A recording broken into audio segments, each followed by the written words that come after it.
Hello, welcome, Radhe Radhe. और ये सत्यनारायण भगवान की पूरी कथा है। आप लोग ज़रूर सुनिए और इसका लाभ उठाइए। सत्यनारायण भगवान की कथा। गायक मंगल गायक मोक्ष प्रदाता हो तुम ही सबके शुभदायक। कष्ट हरो हे भाग्य विधाता, रिद्धि और सिद्धि के स्वामी तुम ही हो। पिता हो तुम शुभ लाभ के दाता, छोड़ के गोद में गौरी किया तुम्हें आज भक्त तुम्हारा बुलाता। सात हो बिंदु पे सात हो माता, श्री लक्ष्मी जी आओ, श्री मेघा जी आओ। पूजा में आए सनाथ करो माँ, भक्त के माथे माँ हाथ लगाओ। बोलो गौरी माता की जय, बोलो अन्नपूर्णा माता की जय।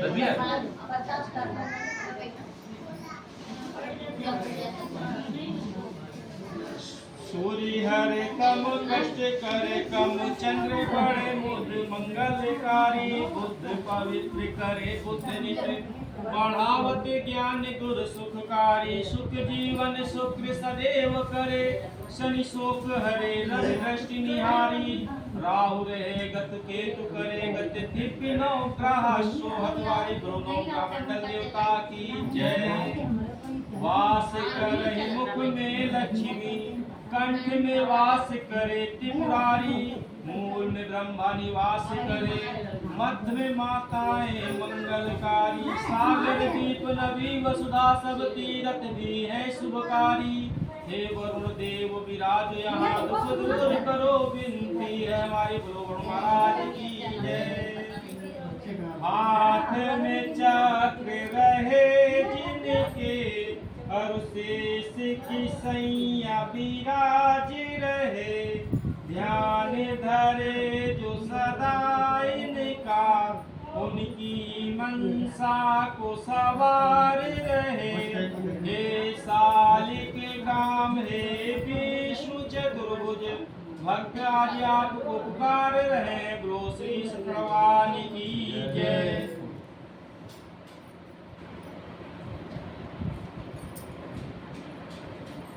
उस व्रत को कहूंगा जिस व्रत को नारद जी ने श्री लक्ष्मी भगवान से पूछा था और श्री लक्ष्मीपति ने मुनि से नारद जी से कहा था। यह कथा ध्यान से सुनो। एक समय योगी राज नारद जी दूसरों की हित की इच्छा से अनेक लोकों में घूमते हुए मृतलोक यानी कि पृथ्वी लोक पे पहुंचे। यहाँ पर देखते क्या है कि अनेक योनियों में जन्मे हुए सभी मनुष्यों को अपने अपने कर्मों के द्वारा अनेक दुखों से पीड़ित देखकर विचार करने लगे कि किस यत्न करने से निश्चय ही मानवों को दुखों का नाश हो सकेगा। ऐसा मन में सोचकर भगवान नारद विष्णु लोक को गए। वहां उन्होंने क्या देखा कि श्वेत वर्ण चार भुजा वाले देवों के ईश नारायण है, जिनके हाथों में शंख है, चक्र है, गदा है, पद्म है तथा वरमाला पहने हुए हैं। नारद जी देखकर स्तुति करने लगे कि हे भगवान, आप तो शक्ति से संपन्न हो, मन तथा वाणी भी आपको नहीं पा सकती है। आपका न आदि है न अंत है, निर्गुण स्वरूप भक्तों को दुखों को नष्ट करने वाले हो। आपको नारद जी का बारंबार नमस्कार है। भगवान का हाथ जोड़ अपना नाम नमस्कार। नारद जी का बारंबार नमस्कार है। नारद जी से इस प्रकार से सुनते हुए विष्णु भगवान बोले कि हे मुनि से नारद, आप में क्या है, आपका किस कार्य के लिए आगमन हुआ है, निसंकोच कहें।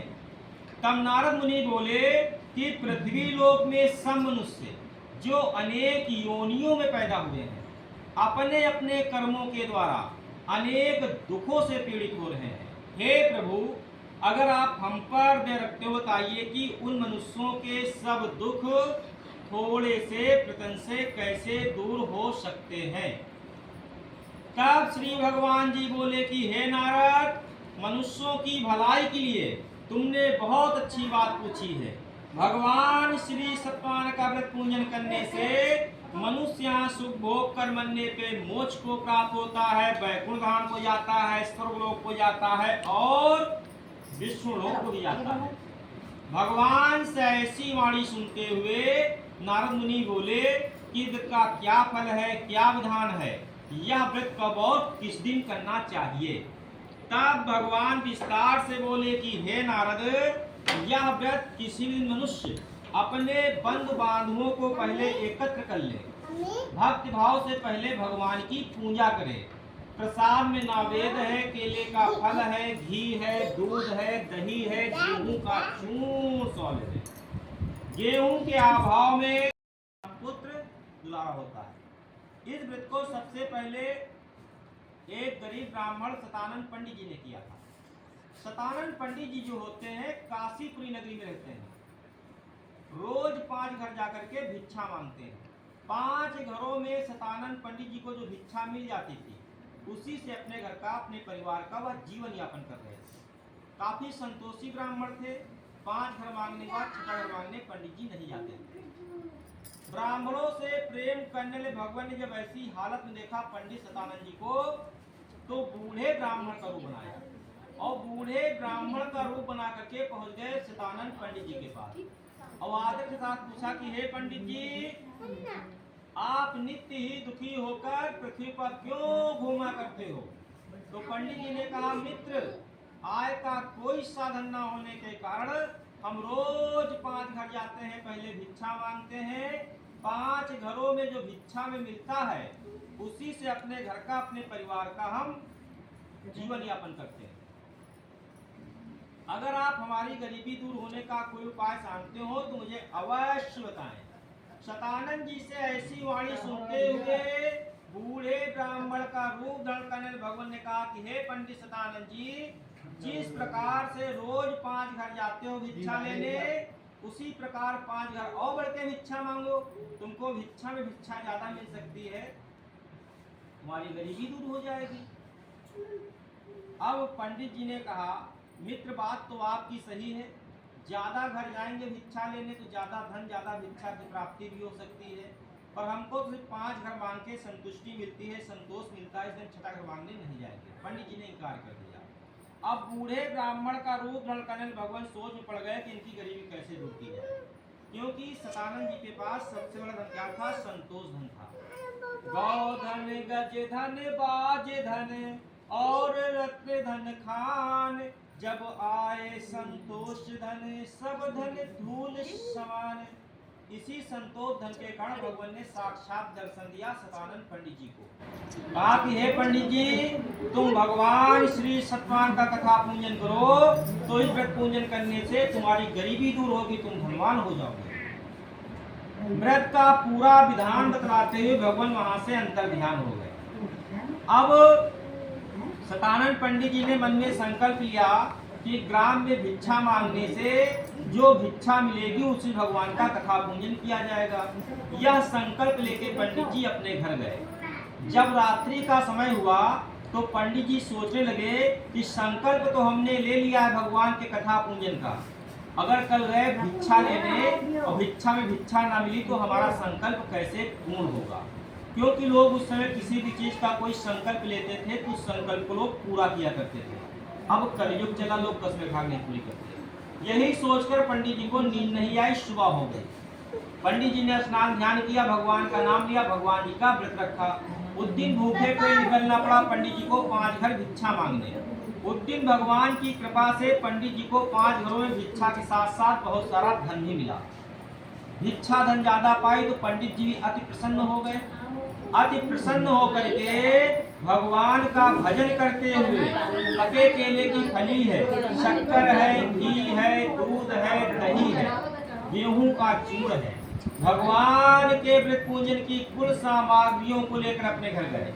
अपने बंधु बांधवों को बुला करके भगवान श्री सत्यनारायण, यही सोच करके लकड़हारे को भी नींद नहीं आई। सुबह हो गई, लकड़हारे में स्नान ध्यान किया, भगवान का नाम लिया, भगवान जी का व्रत रखा। उसको भी दिन भूखे पेट निकलना पड़ा लकड़ी के गट्ठर बेचने के लिए। लकड़हारे का काम था रोज लकड़ी बेचना, अपने घर का गुजारा करना। केले की फली है, शक्कर है, घी है, दूध है, गेहूं का चूर्ण है। भगवान के व्रत पूजन की कुल सामग्रियों को लेकर अपने घर गया। अपने बंधु बांधवों को बुला करके भगवान जी का कथा पूजन किया। व्रत पूजन के प्रभाव से ही वह बूढ़ा लकड़हारा धन से युक्त हुआ और संसार के समस्त सुख भोग करके अंत में वैकुंठ धाम को चला गया। बोलो श्री सत्य भगवान की जय।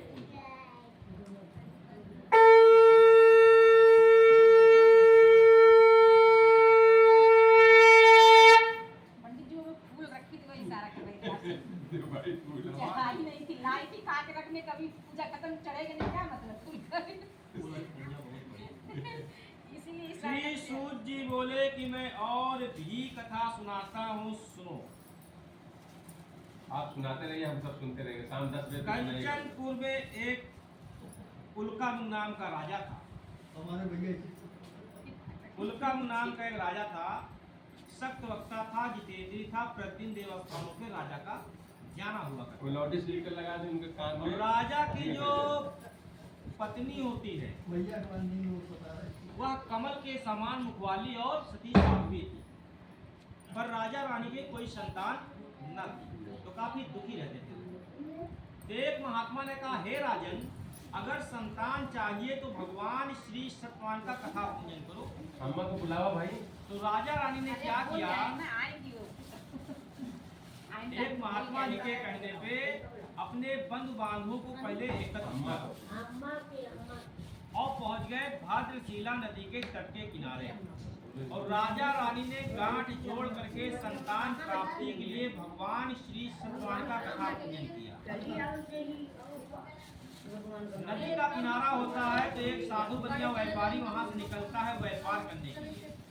उसने देखा भीड़ बहुत लगी है, शायद कोई मेला लगा हुआ, यही सोचकर वहां रुक गया। पास में जाके देखा भगवान का वहां कथा पूजन हुआ। तो हाथ जोड़ करके साधु ने राजा को नमस्कार किया। पूछा, हे राजन, भक्ति भाव चित्त आप किस देवता का पूजन किए हो? तो राजा ने कहा कि हम एक महात्मा जी के कहने पे संतान प्राप्ति के लिए एक महाशक्तिमान भगवान श्री सत्यनारायण का कथा पूजन किए।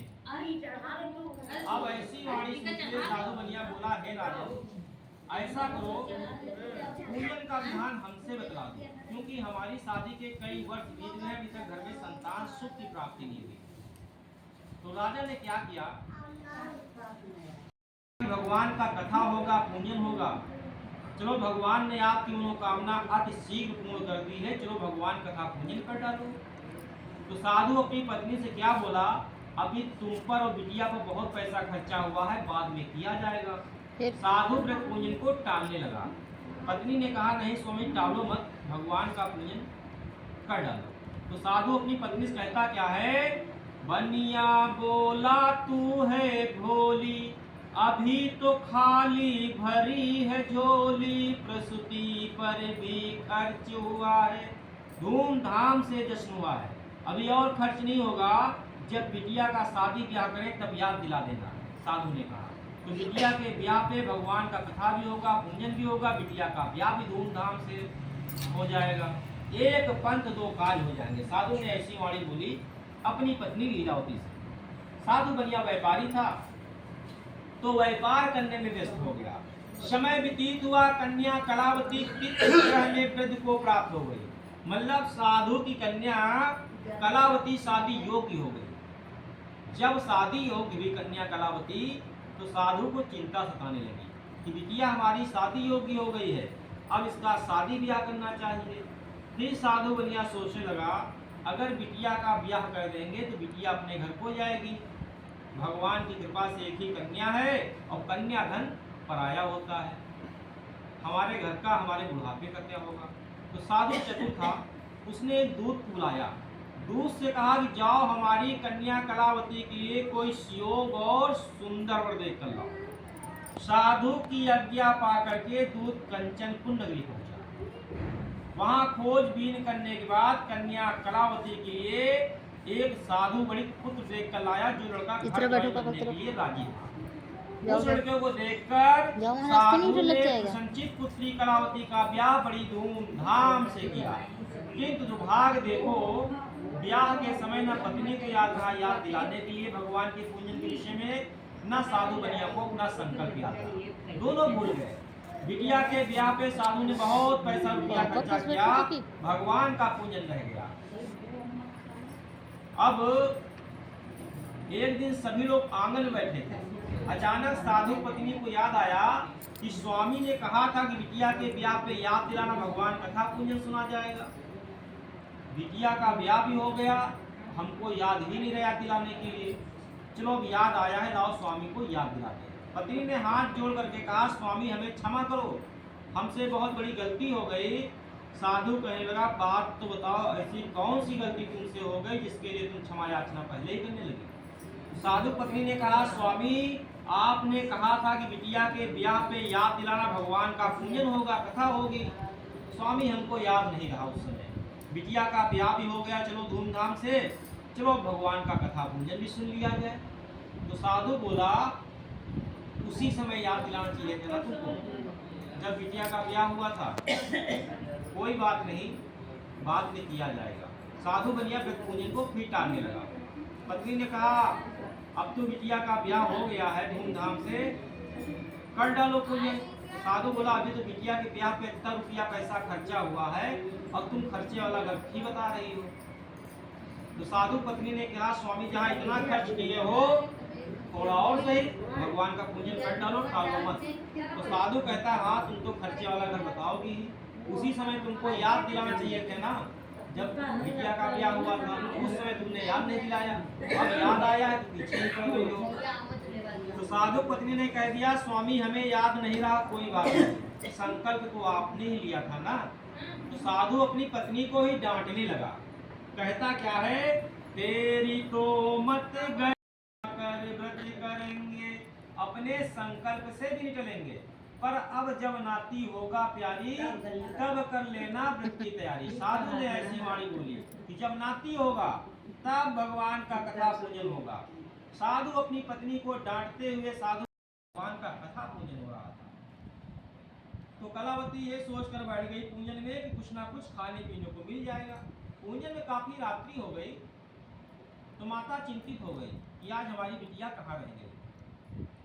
जब काफी रात्रि में प्रसाद मिला, जब घर लेके पहुंची कलावती, तो माता ने पहला प्रश्न किया, बेटी कलावती आने में तुमने बहुत टाइम लगा दिया, क्या बात है। कलावती बोली, हे माते, एक ब्राह्मण घर भगवान जी का कथा पूजन था, उसी में हम बैठ गए, ये तो माते माँ के लिए प्रसाद लेकर आए हैं। जैसे ही कलावती ने लीलावती को पंजरी की पोटली दी और लीलावती ने उस पंजरी की पोटली खोला, खोल के देखा आटे की पंजरी है। तो लीलावती को याद आया, कहने लगी, बेटी जो प्रसाद तुम लेकर आई हो ना, तुम्हारे पिता ने भी एक बार ऐसा ही प्रसाद हमको ला के दिया था, कहा था घर में संतान होगी तो भगवान का कथा होगा, पूजन होगा। बिटिया तुम्हारा जन्म हुआ, पिताजी तुम्हारे भूल गए, हमने उनको याद दिलाया पूजन के विषय में, वो बोले बिटिया के ब्याह पे करेंगे। बिटिया जब तुम्हारा ब्याह हुआ तो हम याद दिलाना भूल गए तुम्हारे पिता को पूजन के विषय में। जब उस दिन याद आया, किसी ने हमारी नहीं सुनी, शायद भगवान इसीलिए हमारे घर से रुष्ट हो गए हैं, इसी कारण हमारे घर के अंदर इतने संकट आ गए। लीलावती ने ध्यान किया, स्मरण किया, प्रार्थना की, किया। राजा चंद्रकेतु को भोर पहर सुबह के समय स्वप्न में दर्शन दिया। बोले, हे राजन, साधु बनिया उसका दामाद एकदम निर्दोष था, उनका कोई दोष नहीं था, ये हमारी माया है, उनको प्रातः ही छोड़ो, जो धन आपने उनका ग्रहण किया है वापस कर दो। अगर आप ऐसा नहीं करते हो तो आपका धन है, राज्य है, पुत्र है, सब मैं नष्ट कर दूंगा। भगवान इतना कहते हुए अंतर्ध्यान हो गए। प्रातः काल होती वही राजा चंद्रकेतु अपने सभा में गया, अपने स्वप्न को अपने ज्योतिषियों से बोला। ज्योतिषों ने विचार विमर्श किया, बोले, हे राजन, या तो भोर पहर का स्वप्न है, जो ईश्वर का आदेश हुआ है वही आप करो।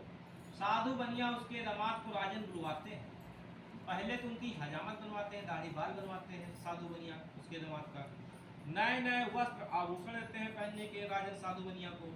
जो धन लिया था राजा ने साधु बनिया का, उससे 2 गुना धन दिया और आदर के साथ साधु बनिया उसके दामाद को राजन ने विदा किया। दोनों वैश्य अपने घर को चल दिए। बोलो श्री सत्यनारायण की जय।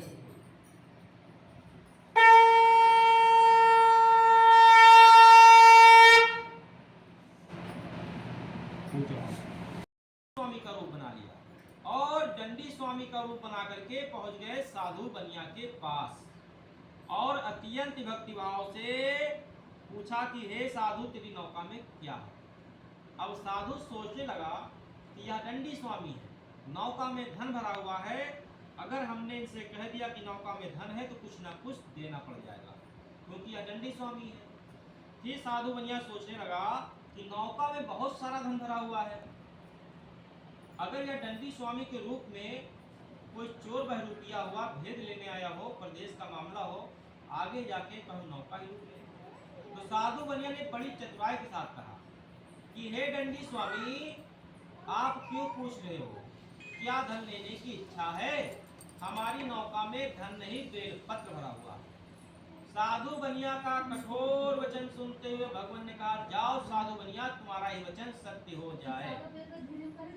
दंडी स्वामी इतना कहते हुए वहां से कुछ दूर चले गए और कुछ दूर जाकर के समुद्र के किनारे दंडी स्वामी बैठ गए। दंडी भगवान के जाने पर साधु ने नित्य क्रिया करने के बाद अपनी नौका की ओर देखा और नौका को ऊंची ऊंची देखकर बेलपत्र देखकर मूर्छित हो जमीन पर गिर पड़ा। उसका दामाद गया, समुद्र जल लाके छोड़ता है, मूर्छा साधु की खुल जाती है। मूर्छा खुलने पर साधु अत्यंत शोक प्रकट करने लगा। तब उसका दामाद बोला, पिताजी आप शोक ना करो, यह सब तो आपका ही किया धरा हुआ है। अगर आपने दंडी स्वामी से असत्य वचन नहीं बोले होते, कहीं ऐसा कुछ नहीं होता। देखो अभी दंडी स्वामी गए नहीं, अभी बैठे हैं, उनकी शरण में चलो, शायद आपकी मनोकामना पूरी कर दे।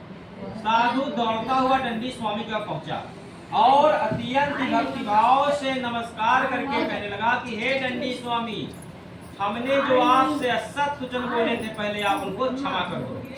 ऐसा कहते हुए महान शोका तो साधु रोने लगा। तब दंडी भगवान कहते हैं कि हे साधु बड़ी दमाद से तो दर्शन के बुलाया है, चलिए। तो लीलावती ने कलावता बेटी, ऐसा करो, तुम्हारे पिताजी और दामाद जी आए हुए हैं, तो हम अपने पति के दर्शन को जाते हैं, तुम शीघ्र आ जाना। परंतु कलावती बिना प्रसाद लिए हुए अपने पति के दर्शन को भागी चली गई। प्रसाद की अवज्ञा के कारण शत्रुदेव रुष्ट हो गए और कलावती के पति को नौका सहित पानी में डुबो दिया।